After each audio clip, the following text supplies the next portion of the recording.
Mathaluhum kamathalil ladzi istawqada nara falamma adaa'at ma hawlahu dhahaba Allahu bi nurihim wa tarakahum fi dhulumatin la yubsirun. Ayat yang kita nak baca ni bandingnya tentang orang kafir lagi, dan satu lagi bandingnya tentang munafik. Ayat 17 dengan ayat 18 bandingnya tentang kafir. Manakala ayat 19 20 tu bandingnya tentang munafik. Mana dua bentuk bandingnya yang berbeza lah. Mathaluhum bandingnya orang yang kafir lagi tidak ubah seperti mana kamathalil ladzi istawqada nar, seperti satu orang yang menyalakan api. Orang yang menyalakan api sini adalah orang yang mengajar wahyu, iaitu Nabi. Orang yang menyalakan api sini untuk cahaya, itu orang yang mengajar wahyu. Sama seperti satu orang yang menyalakan api untuk memberi cahaya kepada kawasan sekeliling yang gelap. Falamma adaa'at ma hawlahu, maka apabila cahaya tadi menerangi sekeliling orang yang menyalakan api. Apabila api itu memberi cahaya di sekeliling orang yang menyalakan api, maknanya wahyu dibaca di sekeliling orang yang duduk-duduk dalam keadaan gelap. Sini idmaj, haulahu ni idmaj. Wa fi hadzal mawdi'i rijalun qa'idun, pada tempat ini ramai laki-laki yang sudah duduk. Kita adakan jumlah idmaj ni nak menampakkan gambaran cerita. Maknanya wa fi hadzal mawdi'i, di tempat seorang yang menyalakan api ini ada laki-laki lain yang duduk-duduk. Mana seorang menyalakan api, orang lain-lain duduk. Semua tu duduk dalam keadaan gelap. Dan seorang ni menyalakan api dengan cara menyalakan api, gelap jadi hilang, jadi cerah. Berarti Nabi menyalakan api bermakna membacakan wahyu supaya musyrikin Mekah gelap tu jadi cerah. Itu bandingnya contoh. Mana wahyu orang Mekah, Nabi tidak ubah seperti mana satu orang yang menyalakan api dalam suasana gelap. Cahaya yang dia nak jadi semua orang kuasa gelap ni cerah. Tapi tidak jadi gitu. Tidak jadi gitu. Makna cahaya yang dizahirkan, cahaya yang dinyalakan oleh orang yang menyalakan api ini tidak diambil oleh orang yang duduk-duduk dekat-dekat tu kerana degil. Dia tak ambil kerana degil. Lalu zahaballahu binurihim, Allah Ta'ala menghilangkan cahaya itu daripada mereka. Hak sepatut mereka ambil, mereka tidak ambil tu, yakni Allah menghilangkan cahaya itu daripada mereka. Yakni wa tafsiriyah, makna zahaba tu yakni wa tarakahum fi dhulumat, Allah membiarkan mereka duduk dalam gelap-gelap gitu, la yubsirun, yang mereka tidak nampak.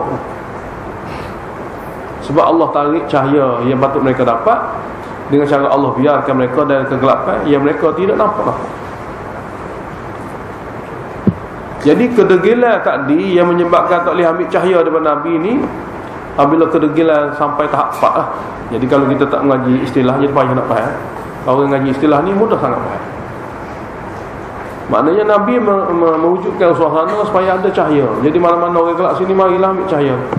Dengan saya ni cahaya lah. Patutnya masing-masing mengambil dengan cahaya. Yang ni mengajilah Quran. Balik rumah masing-masing.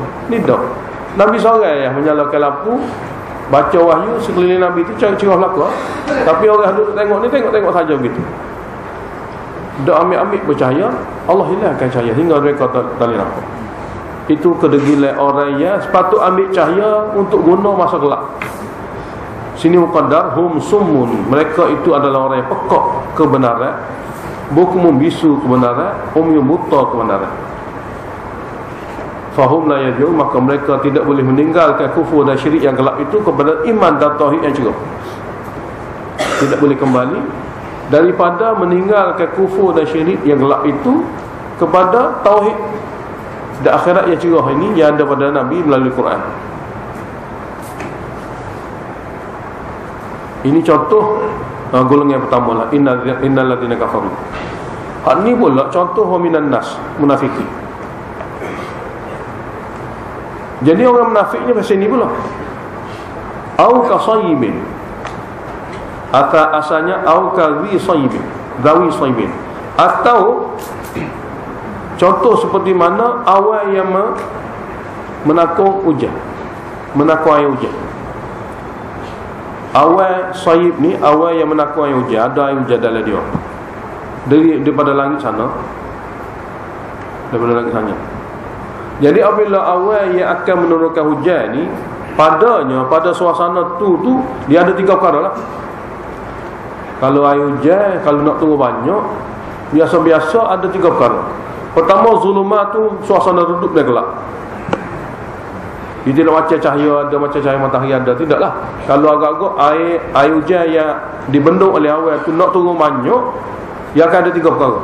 Pertama, zulumat, dia akan ada suasana duduk gelap. Warak tu dia ada peti sambar menyambar. Wabarkun dia ada kilat. Nah, 3 perkara ni. Sebab perkara ni di mana saja manusia duduk, dia akan ada dalam pengalaman hidup dia kan. Jadi apabila awal yang mendung, ia akan menurunkan hujan, akan adalah gelap meredup, akan adalah peti, akan adalah kilat. Apa maksud sini? Maksudnya apabila hidayah ia akan datang pada Al-Quran, maka dalam Al-Quran ni ada penjelasan mengenai kufur dan syirik seperti gelap.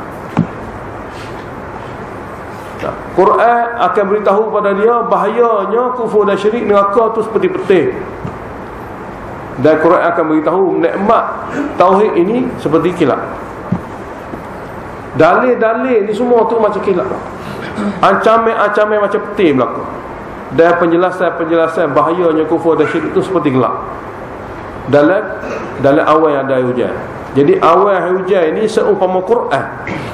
Dalam Quran ni 3 perkara. Penjelasan tentang bahaya syirik dan maksiat, dalil dan ancaman. Jadi sepatutnya apabila awal mari, dia gembiralah. Sebab lepas dah ni akan turun air hujan. Tidak perlu takut.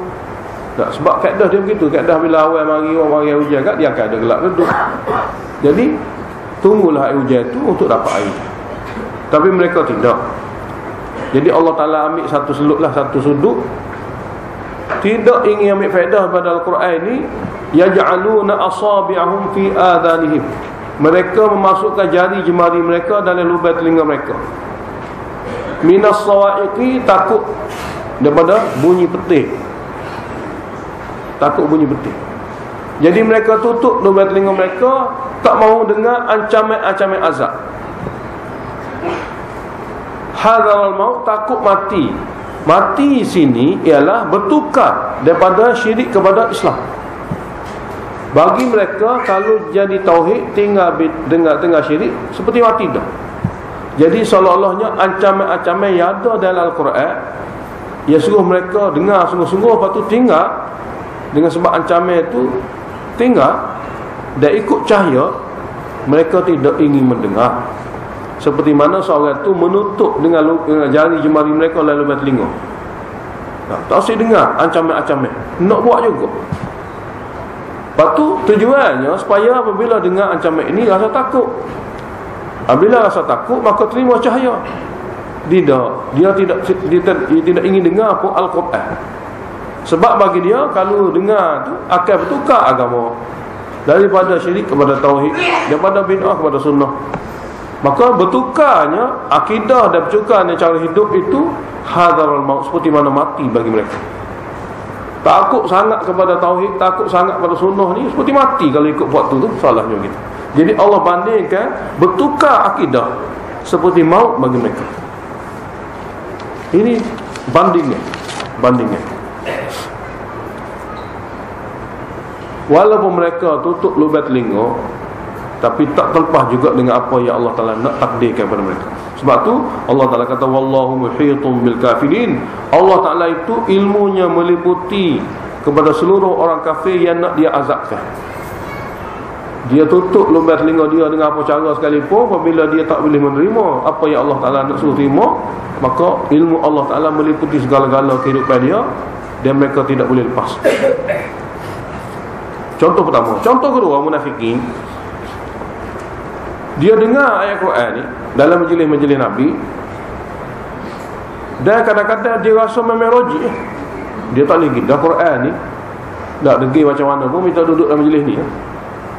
Tak babi degil pun kalau duduk dalam majlis Quran ni akan memberi juga sesuatu keheranan.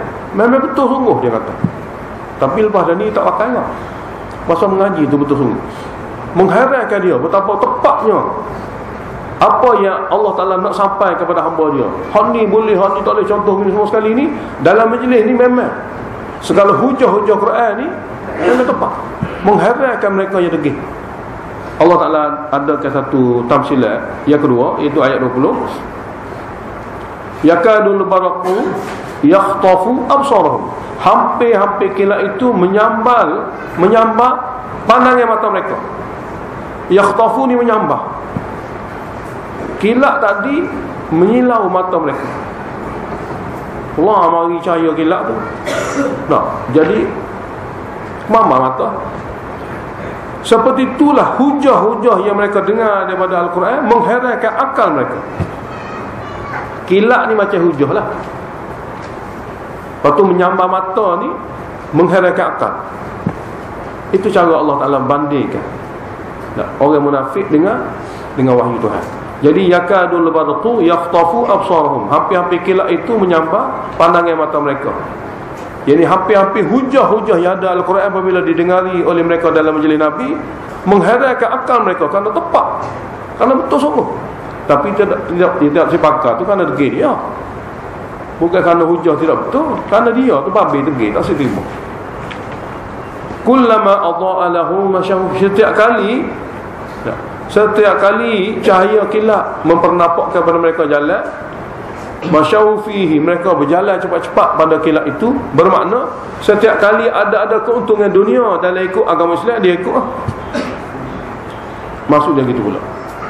Setiap kali cahaya kilat dipupuk jalan lagi.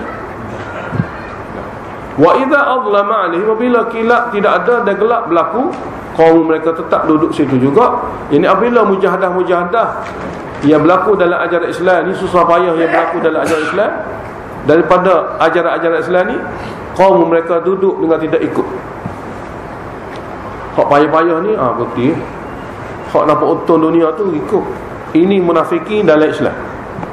Mana dia ikut agama Islam, mengikut apa yang memberi keuntungan kepada dunia mereka, peribadi mereka, dan mereka berhenti, tidak akan lagi menuruti agama Islam apabila perkara itu gelap bagi mereka, gelap bagi nafsu mereka, bagi kehendak mereka. Maka itulah munafikin.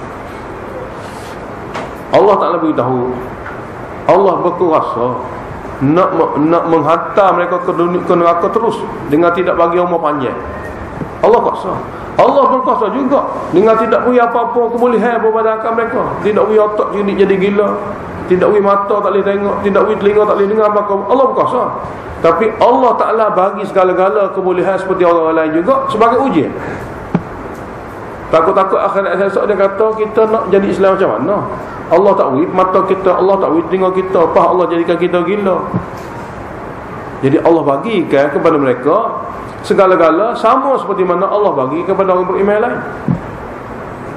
Sama saja ya. Kalau di bawah dunia sama-sama macam dia. Kalau tanya menega hak mana lebih utuh, hak tu pergi cari. Hak ada rugi tak pergi cari. Jadi orang beriman pun lagu tu panggil dia, orang kafir pun lagu tu panggil dia. Maknanya di segi neraca dunia ni sama-sama cerdik, tapi tahi akhirat dia tidak cerdik. Mana kebolehan mereka dalam segi dunia sama pun, tapi tahi akhirat tak sama. Tak sama tu ikhtiar mereka, tidak sama tu ikhtiar mereka. Waktu Allah kata walau sya Allah, kalau Allah kehendaki, Allah Ta'ala akan hilang daripada awal lagi bisam'ihim, pendengaran mereka, wa absarihim, penglihatan mereka. Tapi Allah tidak buat begitu. Allah nak suruh semua manusia ni ikhtiar dengan diri sendiri ikhtiar. Biar dia tak sendiri. Bukan kerana kebolehan tidak ada. Bukan kerana pemberian daripada Allah Ta'ala untuk menerima wahyu tidak sempurna, tak ada. Jadi Allah Ta'ala bagi belakang ni supaya semua tu pilih diri. Allah Ta'ala boleh cabut semua sekali, tak sini. Takwil pendengaran, takwil penglihatan, takwil akal fikiran. Ikut agama, ke mana pun. Allah boleh buat gitu secara pasal. Allah tidak buat. Sini. Allah tidak buat. Puak-puak munafikin ni Allah tidak buat. Bahkan Allah Ta'ala bagi segala kebolehan untuk cari hidayah ini sama yang juga dengan Allah Ta'ala bagi kepada para sahabat Nabi. Sama saja. Supaya mereka tidak akan berhujah depan Allah Ta'ala. Nak bagi kepada kita sikit-sikit, lebih kurang, bagi kepada dia tu banyak. Betul dia memang boleh terima, kita tak boleh terima. Tidak. Allah bagi sama rata. Allah beritahu dia berkuasa tidak bagi sebab dia Allah, tapi Allah Ta'ala tidak buat. Allah boleh buat tu kenapa? Innallaha ala kulli syai'in qadir. Sesungguhnya Allah di atas segala sesuatu daripada makhluk dia boleh buat belakang. Jadi ayat sampai ke 20 ini sebagai mukaddimah, permulaan golongan-golongan yang patut kita ikut dan patut kita tinggalkan. Sifat-sifatnya dan cara kehidupan ringkas mereka ini, dan dengan contoh dan bandingan. Sebut sifat lagi, dengan pembahagian lagi, dan bandingan lagi. Bandingan masa luhum tu, banding tu nak uji manusia ni biar kemah, kejap. Tuan banding kelima, maknanya cahaya ni Quran. Awal yang menukar hujan ni Quran. Ini banding. Jadi apabila manusia dengan bandingan-bandingan mudah seperti ini keras, itu ikhtiar dia. Ikhtiar dia, tidak ada siapa nak paksa siapa. Ayat 21 inilah tak dakwah surah. Mana maksud asal bagi surah ini. Setelah kamu semua wahai hamba baca surah Baqarah sampai pada ayat tadi, maka Allah panggil, ya ayuhan nas, wahai manusia semua, u'budu rabbakum. Nak selamat keadaan seperti mana kamu dengar itu, hendaklah kamu beribadat kepada Tuhan kamu sahaja. Yani wahidu rabbakum. U'budu, Jalalain kata wahidu. Jalalain. Sebab apa? Sebab Jalalain ambil tafsiran daripada Ibnu Abbas radhiyallahu ta'ala anhuma, kullu ibadatin fil Quran bermakna tauhid fil ibadah. Setiap lafaz ibadat kalau duduk dalam Quran bermakna ibadat dalam akidah tauhid. Bukan sekadar ibadat-ibadat, tidak. Itu tafsir Ibn Abbas. Sebab ibadat biasa ni orang kafir buat dah. Ibadat tauhid saja dia tidak buat. Ibadat capur ni dia buat dah, orang lain-lain pun buat juga. Orang Nasara buat ibadat, orang Yahudi buat ibadat, tapi buat ibadat biasa capur. Tauhid kadang-kadang, bid'ah kadang-kadang, syirik kadang-kadang, campur kau gitu. Oleh kerana itu kata Ibn Abbas, kullu ibadatin fil Quran, setiap lafaz ibadat kalau duduk dalam Quran bermakna tauhid fil ibadah, dengan makna mentauhidkan Allah dalam ibadah.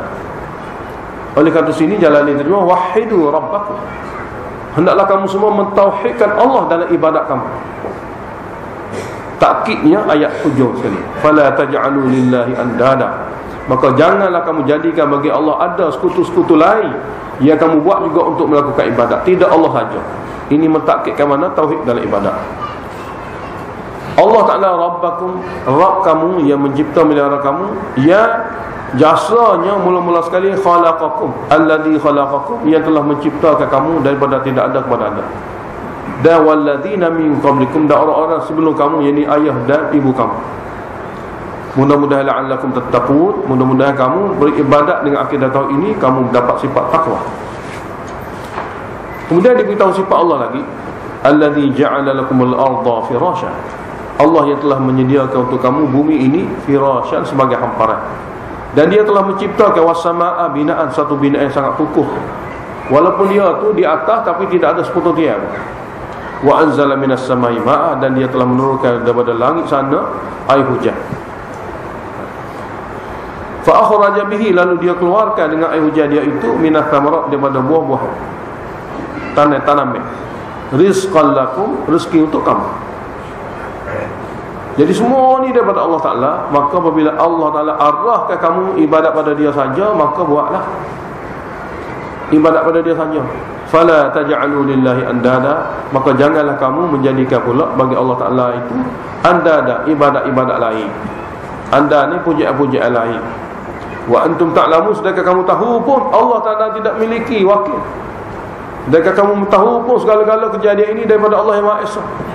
Sedangkan kamu tahu pun segala baik buruk daripada Allah, hidup mati daripada Allah, mulia dan hina daripada Allah. Bila kamu tahu, kenapa kamu tak pergi suruh selain pada Allah? Jadi fala taj'alu, sini muqaddar sebab dia fa fasihah. Fa fasihah ni fa bagi jawab jumlah muqaddarah. In kana al-amru kadzalik fala taj'alu lillahi andada. Sekiranya arahan Allah supaya beribadat pada dia saja, sekiranya segala apa yang berlaku daripada diri kita ni, di sekeliling kita ni daripada Allah saja, maka janganlah kamu jadikan bagi Allah Ta'ala itu ada lagi sekutu-sekutu lain yang kamu suruh, pujian-pujian lain yang kamu puja. Ayat 23 jawab bagi syubhah Quran, kesamaran. Jadi kita nak ajar pada orang kafir agama, modal kita seperti Quran ni ya. Kalau dia start dengan tidak percaya Quran, habis modal kita. Dia start dengan kata saya tidak terima Quran, habis. Oleh kerana itu, mula-mula sekali kalau kita nak ajak orang kafir masuk Islam, kita kena minta dia percaya pada Quran dulu. Allah Maha Esa, dia percaya dah. Nak masuk Islam ni Quran lah, mana tak suka dengan benda lain. Allah ada, dia percaya. Allah kuasa, dia percaya. Dah. Bahkan hak mana Allah Ta'ala nak sebut, hak tidak mereka terima lagi duduk dalam Quran ni. Selama mana tak boleh terima isi Quran ni, selama tu dia tidak Islam, walaupun dia percaya banyak benda pun bersangkut dengan Allah. Jadi tak dapat tidak, kita kena pastikan dia boleh menerima Al-Quran. Menerima Al-Quran salah satu kejayaan. Ini cara-cara nak mengislamkan orang kafir masuk Islam. Kalau kita Islam dah ni, tak tahu. Kalau dia tidak baca Quran, kita tak tahu. Kita tidak tahu. Hak kita tahunya kalau dia tak boleh menerima apa yang Allah sebut dalam Quran, dia tidak jadi Islam sempurna. Tak tahu lagu mana pun kita tak boleh nak gambarkan. Sebab itulah ayat tahdi dia panggil ayat cabar tentang keaslian Quran ni daripada Allah. Wa in kuntum fi raibin mimma nazzal, sekiranya kamu masih ragu tentang Quran yang kami turunkan kepada Nabi Muhammad sallallahu alaihi wasallam ini, yang kami turunkan sikit-sikit. Nazzalna itu keraguan mereka. Tidak sekaligus. Ini salah satu keraguan orang-orang kafir lah. Dia kata Taurat kita turun sekaligus, Injil kita dulu turun sekaligus, ini Quran turun sikit-sikit. Sebab apa? Kalau seandainya dia daripada Allah, dia akan turun sekaligus juga seperti kita kata lain. Oleh kerana itu diadakan jumlah nazzalna.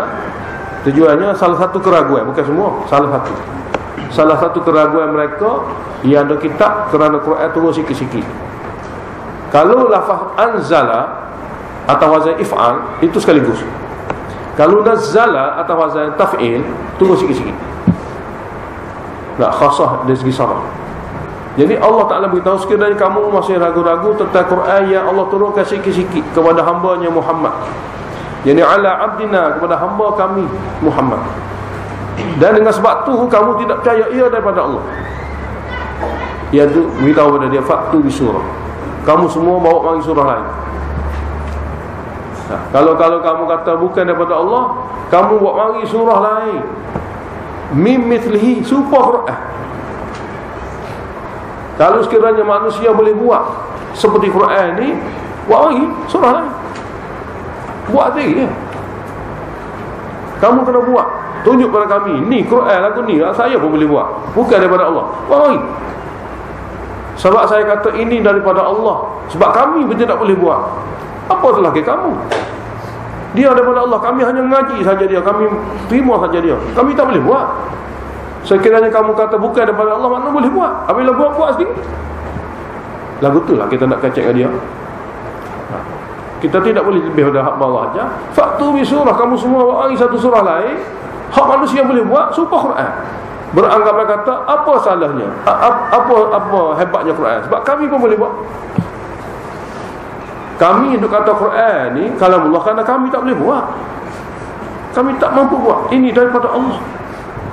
Sekiranya kamu kata bukan daripada Allah, apabila bukan daripada Allah, kamu pun boleh buat. Apabila kamu boleh buat satu surah lain. Jangan ambil Quran ni. Ini Allah Ta'ala dah. Jadi faktu bi suratin tolong bawa mari satu surah lain mim mithlihi yang menyerupai Al-Quran. Di segi lafaz dan juga makna. Dia dua perkara. Tahaddi bil lafzi wal makna. Yang mana lafaz je supaya Quran sedap dengar, makna dia pula memberi makna yang betul untuk agama. Nah, bukan untuk dunia, untuk agama. Tak boleh panggil, tak boleh buat sendiri. Gini, wad'u syuhada'akum. Mu panggil syuhada'akum ni segala pujian-pujian hak kamu akan suruh dia kalau perkara-perkara berat luar biasa. Mana geng-geng manusia biasa ni tak mampu, serulah siapa-siapa Nabi Isa kau serulah. Wad'u syuhada'akum. Tapi min dunillah, bukan Allah. In kuntum sadiqin, sekiranya benar dalam dakwah kamu, Quran ni bukan daripada Allah, bukan dekat manusia. Jadi ayat 23 ni salah satu cara Allah Ta'ala ajar kita kalau orang kafir tidak boleh terima Al-Quran, ayat dia gini, biar dia ada jawapan. Kalau dia senyap dik tu kalah, nak apa lagi? Kalau senyap dik kalau kata apa, terima kekalahan. Kita Allah Ta'ala ajar cabar ya. Bak kita kata Quran ni kalau Allah, bak kita tak boleh buat. Beritahu lagi pada dia, ini takhwif ukhrawi. Nawayak kepada demo, kalau demo tak pakai Quran ni, azab neraka akan. Bukan kata dia pakai kan duduk dengan bebas. Tidak boleh pakai Quran ni bermakna kamu akan terima azab neraka. Sebab Quran ni lah merupakan neraca hingga kiamat untuk siapa-siapa nak selamat. Fa illam taf'alu, maka sekiranya mereka tidak mampu buat surah lain. Dan Allah kata walan taf'alu, mereka selama-lama tidak mampu buat sebab ia kalam Allah. Jika kamu tidak mampu buat dan selama-lama kamu tidak mampu buat, ingat fattaqun nar, maka berjaga-jagalah dengan api neraka. Sebab tidak menerima Quran ini berarti neraka. Allati waquduhan nas wal hijarah, yang mana bahan bakarnya manusia yang syirik dan api belerang, batu belerang. Ia dijadikan bahan bakar neraka. Wa iddat, yang disedia khas lil kafirin, bagi golongan yang ingkar Allah, termasuknya ingkar Quran. Jadi dua ayat ni padahlah nak ayat dia. Nah, kepada orang yang kafir begini tetap agama Allah. Masalahnya orang kafir tu boleh terima ni. Hak tak boleh terima nyawa Islam. Tunggu. Dia yes selalu buat dia tu. Betul, ramai orang dia tak ada guru, tak ada orang ajar, dia baca Quran seorang dia masuk Islam. Quran tak ada guru. Kita ni dengan talaki guru lagi. Dia tak ada guru, dia pakai Quran ni. Sebab dia nak cari kebenaran. Dia pening, dia berkadang kebingungan. Ramai di antara kafir ni Allah Ta'ala bagi kepada dia cari sendiri sebab dia mencari. Bila golongan mencari ni, golongan inabah dia panggil, mencari kebenaran. Dia tahu dia dulu keadaan gini, dia tahu macam-macam keadaan dunia ni, mana baik mana betul. Tapi dalam mencari itu, dia baca buku tu, dia baca buku ni. Lalas sekali dia baca Holy Quran, Quran yang mulia. Dia baca sampai habis kadang-kadang dia baca. Lalu dia kata inilah kitab ya, betul dia kata. Lalu dia pun cari orang Islam, nak masuk Islam. Tak ada orang Islam ajak dia. Mukjizat ni panggil mukjizat. Makna orang yang cari kebenaran dengan baca saja ni pun Allah buka. Cuma nak mengesahkan dia Islam, nak jadi baik dengan kepada dia tu, dia kena ikut cara betul lah. Mana mencari dia sampai tahap akhir masuk Islam juga. Dan akhir dengan Quran ni juga dia akan belajar. Dan dia akan ajar balik orang Islam kita yang jahil ni. Orang jahil ni dia ajar balik. Dia kata, wahai orang Islam bakar, mari ngaji dengan aku. Sebab kamu tidak menghargai Quran kamu, kuasa kamu ngaji dengan aku lah. Aku ni cari benda dia, kamu tak saya cari. Boleh jadi gitu, dah betul kok. Kita ngaji dengan guru kita orang kafir masuk Islam. Orang kafir pula Yahudi. Nah, ustaz kita salah seorang. Yang mana sampai hari ini kita tak boleh menandingi cara dia dalam mengaji agama Islam. Kita nak tengok dia pun tak boleh. Cara dia mana betul-betul jaga tertib pengajian. Jadi Allah bagi. Jadi bila dia mencari, dia dapat. Bila dia dapat, dia ajar kita. Dia ngajar kita Nurul Yaqin, kitab tarikh Nabi, cara hidup Nabi dalam bahasa Arab. Dia ngajar, dia Amerika, tapi dia telah belajar agama Islam di Saudi, di Pakistan, sehingga jadi guru kita dalam ilmu tarikh. Ngaji dengan dia awal hingga akhir, kita habiliti dengan dia. Sedangkan dia asal Yahudi, tapi mencari agama sehingga jadi guru ngajar kita. Jadi apabila kita baca dua ayat ini, sudah cukup lah untuk orang-orang yang kafir ni. Benarnya sudah cukup lah. Tapi kedegilan manusia tidak ada batasan. Ayat 25, berita gembira. Allah Ta'ala beritahu memang Quran ini apabila kita menerima dia sebagai kitab Allah, lalu kita belajar dia. Belajar Quran ni seronok, tapi nak amal dia tu pedih. Pedih dia nak amal dia. Tapi pedih pun biasalah.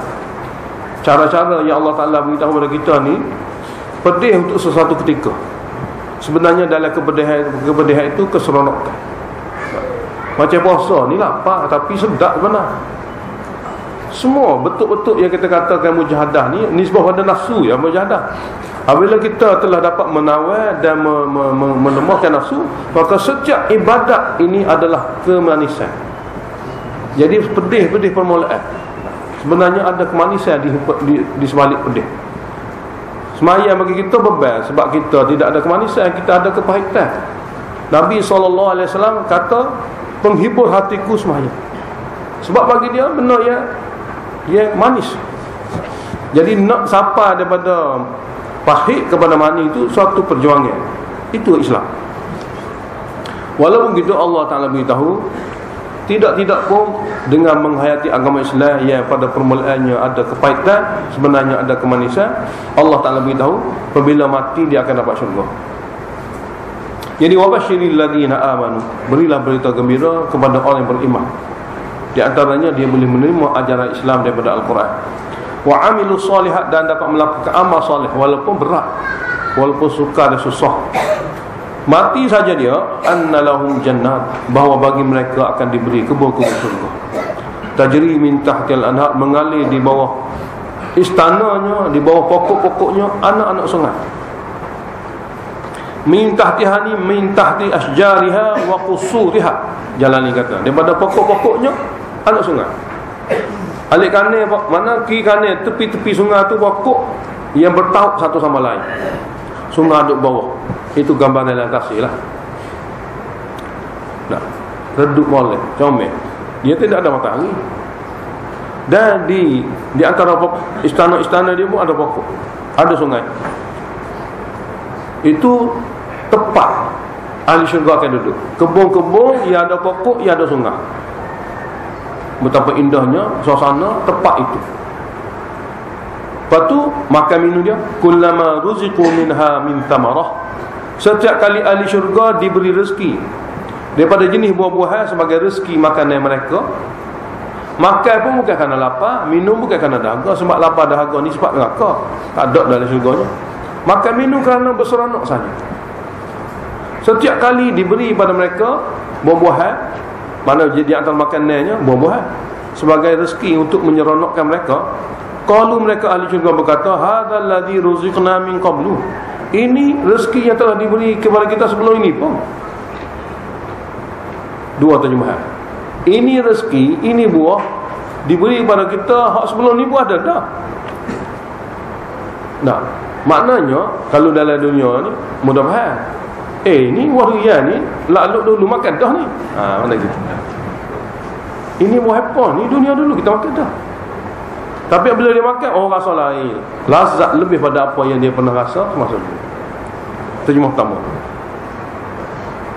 Wa utubihi mutasyabiha, mereka diberi rezeki yang menyerupai rezeki rupa, menyalahi dari segi rasa. Serupa tu segi rupa okey lah, serupa tapi rasa lain. So terjemah so lagi, diberi pada mereka buah-buahan yang baru sebentar tadi mari dah. Tapi bila dia makan rasa lain juga. Nah, Kita makan buah durian, hak tadi makan durian dah. Tapi bila kita makan ni, hak ni rasa lain, hak ni rasa lain. Mana setiap hak mari, rasa lain-lain belakang. Supaya tidak pernah rasa juga. Ini dia suka.